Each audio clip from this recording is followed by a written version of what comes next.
Bueno, pues como ya me han presentado, mi nombre es Sara y yo soy abogada, estudié Derecho ya de la Autónoma y bueno, siempre me atrajo el mundo de las tecnologías, pero no pude tener contacto con él hasta que no empecé en unas prácticas en una startup. Entonces ahí, bueno, pues me empezó a interesar muchísimo el tema de protección de datos. Yo era pues la típica persona histérica de nos controlan, todo el mundo tiene nuestros datos, esto es horrible, entonces quiero dedicarme a protección de datos. Total, que a partir de entonces, pues empecé un poco a dirigir mi carrera profesional hacia ese tema, pero bueno, sabéis que a día de hoy hay que hacer el máster de acceso a la abogacía, hay que hacer unas prácticas obligatorias, entonces ahí mi carrera empezó a desviarse hacia el área mercantil. Estuve trabajando en el área mercantil de un despacho de abogados, pero a mí siempre me interesaron las nuevas tecnologías, con lo cual al cabo de año y pico me salió una oportunidad en Grant Thornton, en el departamento de innovación, justamente en el área de blockchain. Yo en ese momento había escuchado hablar de blockchain, pero no sabía lo que era altísimo nivel, pero no sabía lo que me esperaba cuando llegué al departamento y empecé a ver que me hablaban de Ether, de Bitcoin, de mineros. Yo, ¿pero qué es un minero? Pero enséñame un minero.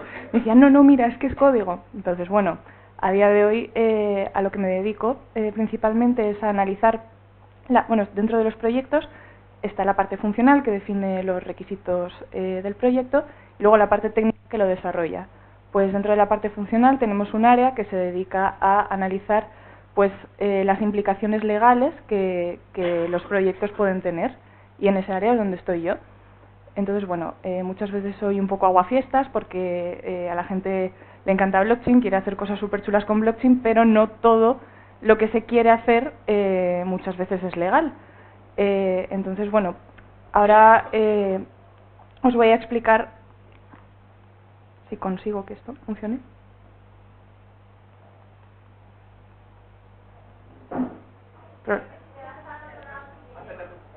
Ah, vale, que es allí.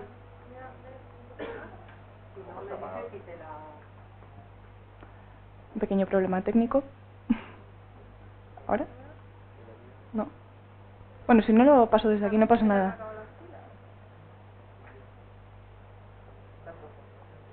Sí, yo creo que se ha quedado sin pila. ¿Ahora? Vale. Bueno, yo voy a hablar a alto nivel de cuáles son las implicaciones jurídicas que tiene la utilización de la tecnología blockchain.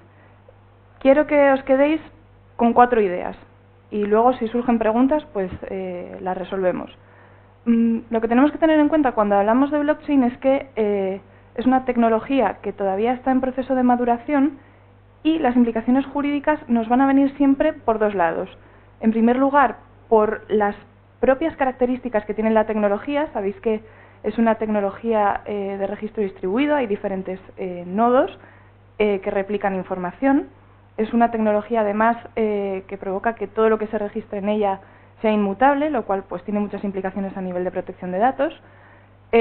Utiliza smart contracts, como ya han explicado anteriormente, que muchas veces hay que plantearse hasta qué punto es jurídicamente vinculante un smart contract. Gracias a ella se pueden transferir tokens. Los tokens al final, ahora lo vamos a ver, pero son representaciones de valor dentro de una red. ¿Hasta qué punto un token puede ser un instrumento financiero? ¿Qué regulación tienen esos tokens? Todo eso son cuestiones que tenemos que plantearnos siempre que veamos la tecnología blockchain desde un punto de vista intrínseco, por así decirlo. Es decir, son retos legales que nos plantea la tecnología por sí misma, por sus características. Lo mismo con la gobernanza. Al final, esto quizá está un poquito más fuera de la tecnología, pero hay que tener en cuenta que blockchain al final es una tecnología que requiere colaboración. Normalmente requiere colaboración entre muchas empresas y esa colaboración entre empresas hay que regularla, lo cual también tiene una serie de retos jurídicos a resolver. Aparte de este ámbito, que es en el que nos vamos a centrar hoy, en los propios retos legales que genera la tecnología blockchain por sí misma, tenemos que tener en cuenta que hay otras muchas áreas del derecho que pueden verse afectadas en función del tipo de aplicación que desarrollemos sobre blockchain. Es decir, no es lo mismo crear un mercado de derechos de CO2 a utilizar la tecnología blockchain para la trazabilidad del pollo. Es decir, dependiendo del sector en el que nos encontremos, además de estos 4 pilares, vamos a tener que tener en cuenta pues toda la regulación del sector correspondiente. Yo voy a ir uno por uno dando pinceladas sobre qué cosas nos tienen que venir a la cabeza cuando estamos hablando de blockchain o cuando estamos hablando de un proyecto de blockchain. La primera de ellas, bueno, las he ordenado así no por ningún motivo, sino, o sea, no penséis que es un orden de prevalencia ni muchísimo menos, pero bueno, una de las que más impacto está teniendo, y es por este motivo por el que blockchain tiene tanta importancia también en el sector financiero, tiene que ver con los tokens. ¿Qué son los tokens? Pues un token al final hay que verlo como si fuese una ficha. Se puede definir como una representación digital de un valor creado en una red blockchain. Por ejemplo, Bitcoin, un Bitcoin es un token, un Ether es un token. Pero es que yo puedo tokenizar una acción de una empresa, puedo tokenizar un derecho de crédito, puedo tokenizar lo que yo quiera, puedo tokenizar entradas de cine y puedo crear mercados con esos tokens. Y de hecho se está haciendo. ¿Hasta qué punto es eso legal? ¿Hasta qué punto yo puedo crear un mercado de tokens? ¿Hasta qué punto tiene que estar regulado ese mercado? Pues esto es uno de los principales retos jurídicos que nos encontramos con blockchain. A día de hoy, dentro de los tokens, sí que me interesa que os quedéis con este concepto. Podemos distinguir, bueno, no hay una categorización global de tokens. A día de hoy, una de las más conocidas es la que hizo la Autoridad Financiera Suiza, que distingue tres tipos de tokens. Los payment tokens, ¿vale?, que podemos decir que son las criptodivisas, es decir, aquellos que sirven como medio de pago. Por ejemplo, Bitcoin sería un payment token. Luego tenemos los asset tokens, ¿vale?, que también se pueden llamar security tokens, y simplemente representan el derecho a un beneficio económico, es decir, son tokens que pueden ser equivalentes, por ejemplo, a la acción de una empresa o a un instrumento financiero. Existe una expectativa de revalorización económica de ese token. Y luego tenemos por último los utility tokens. Los utility tokens pueden ser, por ejemplo, equivalentes a una entrada de cine. Es un token, es decir, una ficha digital que me da acceso a un bien o a un servicio. Vale, pues esta clasificación ha generado muchísimos pronunciamientos, tanto a nivel europeo, bueno, a nivel mundial en general, como a nivel nacional también. ¿Por qué crean problemas estos tokens? Pues porque si podemos tokenizar cualquier cosa, yo puedo tokenizar cualquier instrumento financiero que se me ocurra y crear un mercado. ¿Qué pasa? Que ese mercado está desregulado, es la ley del oeste. No hay intermediarios en ese mercado porque es una de las propiedades intrínsecas a la tecnología blockchain. Entonces, ¿qué es lo que está pasando? Que, por ejemplo, estos asset tokens o criptoactivos, también se llaman muchas veces, están empezando a desarrollarse hasta tal punto que ha generado que autoridades como la ESMA, que es la Autoridad Europea Supervisora de los Mercados de Valores, por así decirlo, o la EBA, se hayan pronunciado y estén estudiando cómo o de qué manera podrían crearse mercados de tokens, o qué requisitos más bien tendrían que cumplir este tipo de mercados para poder ser legales.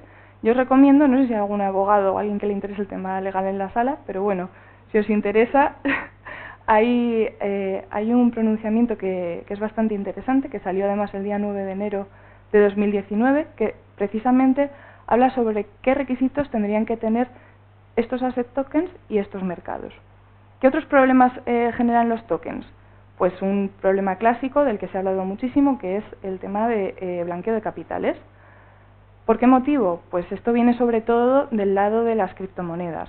Al final, bueno, no sé si recordáis, en 2017, con el boom de Bitcoin, la gente empezó a especular y no hay que perder de vista que al final todas esas transacciones son de carácter pseudoanónimo y no se sabe exactamente, o es complicado saber quién está detrás de ese tipo de transacciones. ¿Qué pasaba? Que era una forma muy sencilla de blanquear dinero. ¿Cuál ha sido la consecuencia jurídica? Pues que la Unión Europea ha desarrollado la quinta directiva de prevención de blanqueo de capitales, donde señala que tanto los exchanges, es decir, las casas de cambio de moneda virtual por moneda de curso legal, como los proveedores de wallets virtuales, es decir, las carteras donde nosotros tenemos nuestras monedas virtuales, están sujetos a aplicar las medidas de diligencia debida de tengo que identificar quién está entrando en mi negocio, de dónde viene ese dinero y al final aplicar una serie de medidas que generen de alguna manera una forma de identificación del usuario que evite que se pueda blanquear dinero. ¿Qué es lo que pasa? Que al final aquí estamos hablando de un nivel europeo, pero no hay que perder de vista que el fenómeno de las criptomonedas y de blockchain en general es global. Pero bueno, son pequeñas medidas que se van tomando. Yo simplemente quiero que os quedéis con que los tokens es uno de los pilares fundamentales de la tecnología blockchain y que los problemas jurídicos principales que generan es creación de nuevos mercados, temas de protección al inversor, qué requisitos tienen que cumplir esos mercados, generan algunos problemas o algunos retos relacionados con prevención de blanqueo de capitales y este último que os pongo aquí, que quizá estaría relacionado con el primero, que es hasta qué punto un token puede representar la transmisión de un derecho. Vale, yo te digo que tokenizo mi acción o que yo tokenizo mi entrada de cine y yo te la transfiero a través de blockchain, pero ¿eso realmente equivale jurídicamente a haberte transmitido la propiedad de mi activo físico? Pues también se está estudiando mucho sobre ese tema, se podría profundizar y estar 4 horas hablando de este tema, pero a mí me interesa simplemente que os quedéis con que estos son los problemas, no son tanto problemas, sino retos jurídicos que se están estudiando a día de hoy y que bueno, pues que tienen solución. ¿Cuál es el siguiente pilar que importa desde el punto de vista de la tecnología blockchain? Los datos personales, ¿vale? De esto se ha hablado un montón, sobre todo con la entrada en vigor y con la aplicación del nuevo Reglamento General de Protección de Datos. ¿Por qué crea problemas el tema de tratamiento de datos personales? No hay que perder de vista que blockchain es una tecnología descentralizada y es una tecnología en la que todo lo que registres en ella va a ser inmutable. Con lo cual, yendo a la primera, descentralización. Vale, tenemos un montón de nodos repartidos por todo el mundo y todas las transacciones que se realicen en esa red blockchain van a quedar automáticamente replicadas en todos los nodos. ¿Quién es el responsable de tratamiento de esos datos? ¿Quién es el encargado de tratamiento? Vamos por partes. Lo más recomendable es nunca registrar datos personales dentro de la red blockchain. ¿Por qué motivo? Porque no se pueden borrar y porque si el interesado quiere ejercer su derecho de supresión o derecho al olvido, no lo puede ejercer porque no se puede borrar. Puestos a registrar algún tipo de dato personal, que no debemos, sino a lo mejor quizá un dato pseudonimizado, el hash que represente un dato personal, hay que tener en cuenta que existen dos figuras en el marco de la protección de datos, que son el responsable y el encargado de tratamiento. ¿Quién es el responsable de tratamiento? El responsable de tratamiento es aquella persona que decide sobre los fines de los datos personales, ¿vale? Por ejemplo, la empresa que a nosotros nos encarga de desarrollar un proyecto y bueno, pues a nosotros a Grant Thornton nos dice, oye, vais a desarrollar este proyecto, estos son los datos que vais a registrar. Esa empresa es la que decide sobre los fines de los datos personales. Nosotros, como Grant Thornton, como mucho, seríamos los encargados de tratamiento. ¿Por qué? Porque actuamos por cuenta del responsable. Es decir, nosotros decimos lo que nos diga el responsable de tratamiento. ¿Qué pasa? Que si nos encontramos en una red blockchain en la que todos los datos están replicados en todos los nodos, ¿quién es el responsable y quién es el encargado de tratamiento? Pues la verdad es que a día de hoy no existe solución. En una red blockchain privada es mucho más sencillo reconocer al responsable o a los encargados de tratamiento, porque al ser privada pues existen unas normas de reparto de responsabilidad que luego veremos en gobernanza, pero en una red pública es imposible, es totalmente imposible. De hecho, se habla mucho, quizá el responsable es más sencillo identificarlo, pero el encargado se ha llegado a hablar incluso de que los propios nodos, es decir, que las propias máquinas que registran la información replicada, los titulares de esas máquinas pudiesen llegar a ser encargados de tratamiento. ¿Por qué motivo? Porque están viendo todo el rato los datos replicados de todo lo que se produce en la red. Hay pronunciamientos, bueno, hay informes de la Unión Europea hablando de ese tema, pero al final la conclusión es que no hay una solución clara a día de hoy. Por tanto, también que se os quede en la cabeza. Segundo pilar, datos personales. ¿Cuál es el reto jurídico que plantea? Identificar al responsable y al encargado de tratamiento. Segundo problema. podemos tener una red blockchain con nodos en diferentes países que estén fuera de la Unión Europea, teniendo en cuenta que todos los datos se replican en todos los nodos. Si hay nodos fuera de la Unión Europea, podríamos estar haciendo una transferencia internacional de datos. Las transferencias internacionales de datos personales también están reguladas y tienen que basarse en una serie de disposiciones que establece la ley. Es decir, el responsable de tratamiento tiene que asegurar que el país al que está transfiriendo esos datos personales pues tiene un nivel de protección equivalente al que hay en la Unión Europea. O bueno, hay una serie de disposiciones en el Reglamento General de Protección de Datos que establece cuándo se puede hacer una transferencia internacional de datos. Con lo cual, simplemente quiero que os quedéis con que hay que tener en cuenta que cuando nos hablan de un proyecto de blockchain y nos hablan de datos personales, ojo con las transferencias internacionales de datos. Y por último, y quizá este no el más importante, pero uno de los que más ruido han hecho. Si estamos tratando datos personales, tenemos que garantizar el ejercicio de los derechos de acceso, rectificación, supresión, etc.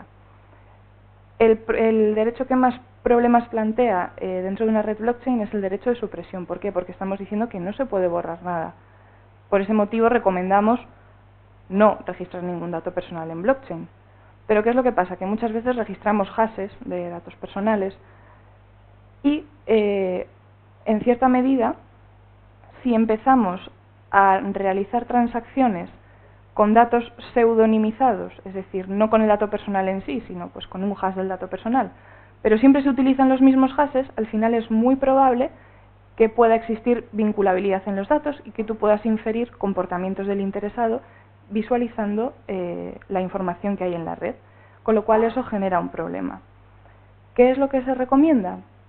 Pues lo que se recomienda son dos cosas. En primer lugar, nunca utilizar una misma identificación para mismas acciones, de forma que evitemos de alguna manera la vinculabilidad y, por tanto, poder inferir comportamientos o poder asociar a una persona concreta una serie de acciones concretas. Y dos, cuando se ejerce el derecho a la supresión o el derecho al olvido, como no se puede eliminar lo que hay en blockchain, ¿qué es lo que se hace? Se anonimizan. Aquí es donde entra en juego lo que se conoce como técnicas de anonimización de los datos, ¿vale? Quizás, seguramente, aquí hay algún técnico que pueda hablar mucho mejor de esto que yo desde el punto de vista técnico. Simplemente quiero que os quedéis con la idea de en blockchain no se pueden eliminar datos y, por tanto, la alternativa es anonimizarlos. Anonimizarlos, que es evitar que pueda vincularse ese dato personal a una persona concreta, que se pueda inferir cualquier tipo de comportamiento. ¿De acuerdo? Para ello hay técnicas y deben aplicarse en el momento en el que surgen los derechos, en el momento en el que alguien ejercita su derecho a la supresión. Hemos acabado con el segundo pilar, datos personales. Por supuesto, detrás de esto hay muchísimo más. No, tampoco quiero aburriros aquí con leyes y con cosas, simplemente quiero que os quedéis con la idea, pero de verdad, si hay cualquier duda, no dudéis en preguntar. ¿Cuál sería el tercer pilar? Los famosos smart contracts, ¿vale? Contratos inteligentes. Un contrato inteligente se define como una pieza de código de software, es decir, un programa al final, que está diseñado para ejecutar ciertas acciones predefinidas en circunstancias específicas. ¿Esto qué significa? Que yo tengo un smart contract, es una pieza de código. Entonces, yo programo una serie de condiciones, ¿vale? Por ejemplo, la condición puede ser, cuando el paquete llegue a mi casa, automáticamente se libera el pago a la empresa. Eso puede ser un ejemplo de smart contract. Sería un if. Si pasa esto, sucede lo contrario. Entonces, ¿qué es lo que sucede? Programamos la condición, la máquina virtual procesa esa condición y cuando se produce el evento que hace surgir la condición que programamos, da lugar a un resultado. Eso es un smart contract, ni más ni menos. Hay mucha gente que dice que los smart contracts, o sea, los contratos inteligentes, ni son contratos ni son inteligentes. ¿Por qué motivo? Porque al final son piezas de código. Entonces, ¿por qué tiene esto importancia desde el punto de vista jurídico? De hecho, hay muchos abogados que están investigando sobre este tema. Porque hay que saber hasta qué punto, hay mucha gente que se plantea hasta qué punto un smart contract puede ser jurídicamente vinculante. Es decir, hasta qué punto un contrato inteligente puede equivaler a un contrato real en la realidad. Teniendo en cuenta que son piezas de código, a día de hoy no son jurídicamente vinculantes, pero existen algunas alternativas que son bastante interesantes y que sí me gustaría contaros. Por ejemplo, imaginaros que tenemos un contrato con unas cláusulas súper estandarizadas y súper objetivas. Imaginaros un contrato de tipo financiero en el que decimos, pues si sube la acción de Telefónica compras y si baja, perdón, al revés, si sube la acción de Telefónica vendes y si baja, compras, ¿vale? O, por ejemplo, un contrato de préstamo en el que pues cuando pase cierto tiempo se va a cobrar el tipo de interés tanto, cuando pase tanto tiempo me vas a devolver tanta cantidad de dinero. Este tipo de cláusulas son cláusulas muy fáciles de traducir a código informático, son muy fáciles de agilizar, podrían ahorrar costes y sin embargo están escritas en un contrato en lenguaje natural. Con lo cual lo que se está planteando a día de hoy es hasta qué punto ciertas cláusulas de contratos que tenemos hoy en día legales y reales pueden traducirse a código informático y por tanto agilizarse. ¿Qué es lo que nos tenemos que plantear aquí? Primero, ¿qué tipo de contrato tenemos? Por ejemplo, un contrato de confidencialidad en el que una empresa se compromete a guardar mis secretos y yo a guardar los suyos, sinceramente no tiene ningún sentido traducirlo a código informático. ¿Por qué? Porque requiere acción de las partes. Entonces, los costes de traducir toda la posible casuística que puede darse en el futuro a código informático son mucho mayores que la agilidad que ese contrato luego que ese smart contract luego nos va a proporcionar. Entonces, con lo que me gustaría que os quedaseis es con que hay que hacer ese balance. Cuando veáis un contrato y penséis que este contrato a lo mejor, oye, pues tendría sentido agilizarlo porque generaría muchísimo ahorro de costes el hecho de que estas cláusulas se ejecutasen automáticamente. Tenemos que ver de qué tipo de contrato se trata y hacer esa ponderación, es decir, hasta qué punto el coste de traducirlo a código informático va a ser inferior al beneficio que me va a reportar el hecho de tenerlo traducido a código informático y que se empiece a autoejecutar solo sin necesidad de ningún tipo de acción entre las partes. Si esa ponderación nos da positivo, pues a lo mejor tiene sentido que determinadas cláusulas puedan convertirse en smart contracts. ¿Eso significa que el smart contract sea jurídicamente vinculante? No. Lo que es jurídicamente vinculante es el contrato en papel que tenemos firmado por las partes. No solamente porque el smart contract esté en código informático y el que firma no pueda leerlo, sino porque hay muchísimas otras cosas, como por ejemplo la capacidad de interpretación que tenemos de un contrato, los conceptos jurídicos indeterminados. Cuando escribimos en un contrato la palabra importante, ¿qué es importante? Esa palabra importante no la podemos traducir a código. ¿Por qué? Porque requiere una interpretación y muchas veces es muy bueno que exista en los contratos esa posibilidad de interpretar porque es lo que permite a las partes llegar a un acuerdo.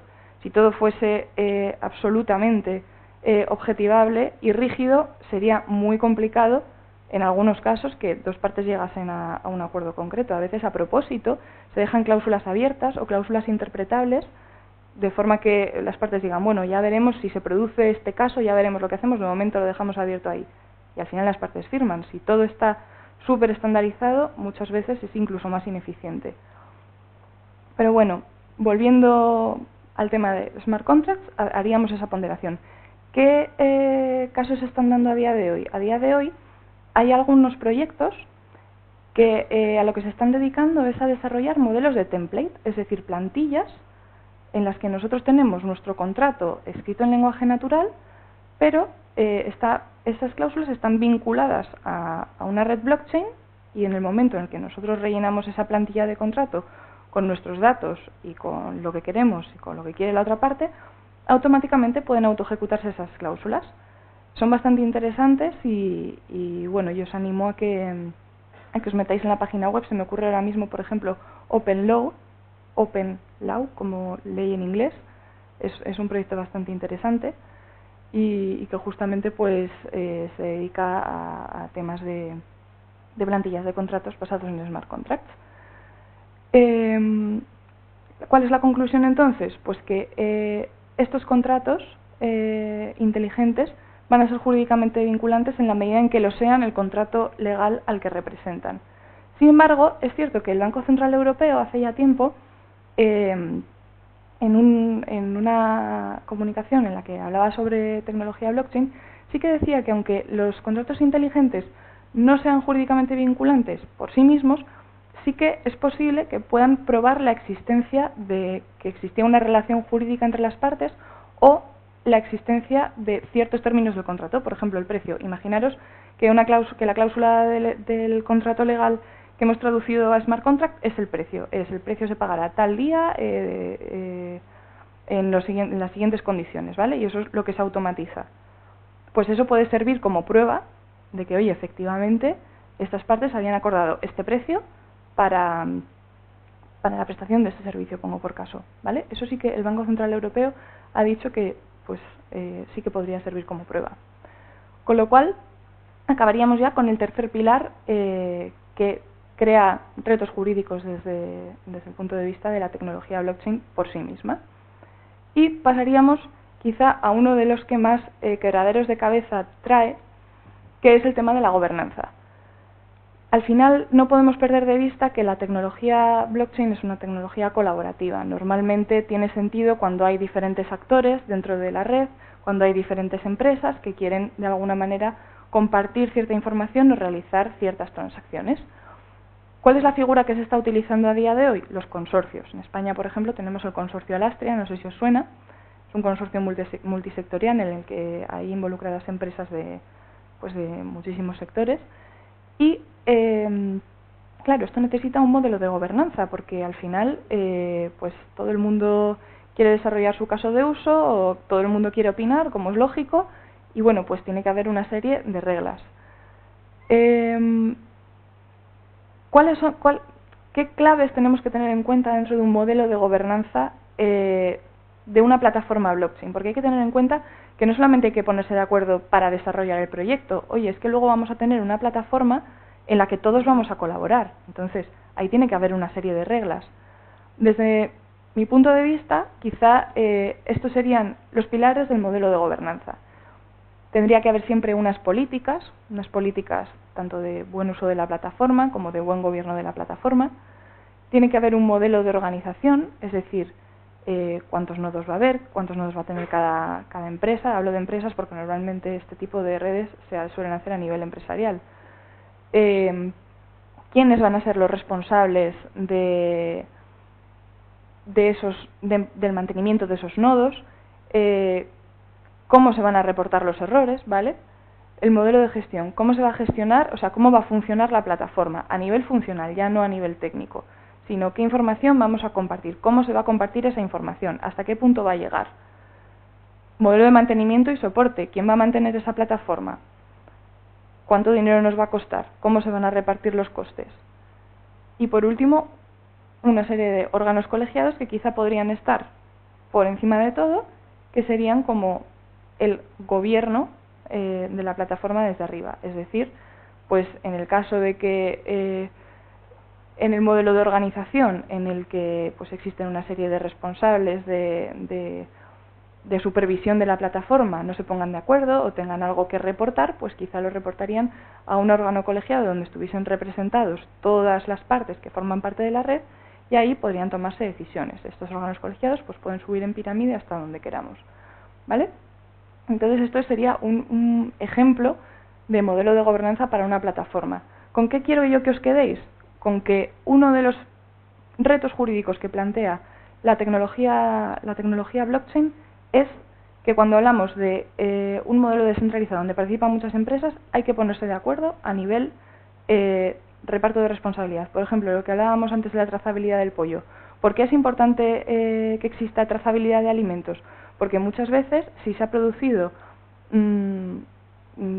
cualquier error dentro de la cadena, por ejemplo, me imagino, refrigeración de vacunas, si se ha roto la cadena de frío en algún momento de la cadena de suministro, no se sabe en cuál, ¿cómo se reparte la responsabilidad entre todos los componentes de esa cadena de suministro? Pues dirán, pues yo no fui, pues yo tal, pues no sé qué. Al final entras en problema, bueno, te puedes meter incluso en un juicio. hay que demostrar realmente la responsabilidad. Quizá es mucho más eficiente tener una trazabilidad de efectivamente en qué momento y en qué estado se ha dejado la mercancía en un momento determinado y en qué momento ha pasado a manos de otra persona. Con lo cual, eso es una manera muy eficiente de repartir la responsabilidad. Además, los consorcios tienen una serie de beneficios, pero también una serie de retos que tenemos que tener en cuenta a la hora de elaborar este marco de gobernanza. ¿Cuáles son los principales beneficios? Pues hombre, mejora la competitividad. ¿Por qué? Porque al final todo lo que sea compartir conocimiento, poner know-how en común, pues siempre va a mejorar tanto el entorno como la propia competitividad de las empresas. Reduce costes. ¿Por qué? Porque tenemos que tener en cuenta que estamos hablando de una tecnología que todavía no está en un periodo de madurez brutal. Entonces, pues hombre, siempre arriesgar en innovación tiene costes, y si lo haces en conjunto con otras empresas, esos costes se van a reducir. Esto va muy relacionado con la limitación y compartición del riesgo. Muchas veces, pues oye, tenemos una idea fenomenal, vamos a desarrollar este caso de uso, pero resulta que haces la prueba y dices, hombre, pues realmente no me reporta tanto ahorro como yo pensaba. Pues hombre, no hemos invertido tanto como si lo hubiésemos hecho nosotros solos. ¿Cuáles son los contras, por así decirlo? Pues hombre, que hay una pérdida de la propiedad exclusiva del know-how. Al final estás compartiendo conocimiento con otras empresas. Esto es muy importante también en el tema de gobernanza, establecerlo en el contrato, de quién va a ser la propiedad intelectual, de quién va a figurar como no solamente ya como responsable de la plataforma o responsables de la plataforma, sino qué pasa si alguien se va de repente. Todo lo que ha aprendido. Muchas veces hay que poner en común procesos internos, que esto a las empresas les suele costar un poquito más, y muchas veces es difícil implantar métricas. ¿Por qué? Porque cada empresa tiene sus propios procesos internos, entonces hay determinados casos que exigen saber concretamente cómo realizan una determinada acción en un proceso determinado y qué beneficio les va a reportar, y eso no se puede hacer a nivel global, sino a nivel individual, porque cada empresa al final es un mundo. ¿Vale? Entonces, por concluir, ¿con qué quería yo que os quedaseis de este pilar? Simplemente que es una de las cuestiones que quizá más cuesta, porque es poner en contacto, es poner poner de acuerdo a empresas que muchas veces tienen diferentes intereses dentro de un marco de gobernanza de una plataforma, y que quizás un ejemplo de modelo de gobierno de la plataforma podría tener las características que indicamos ahí.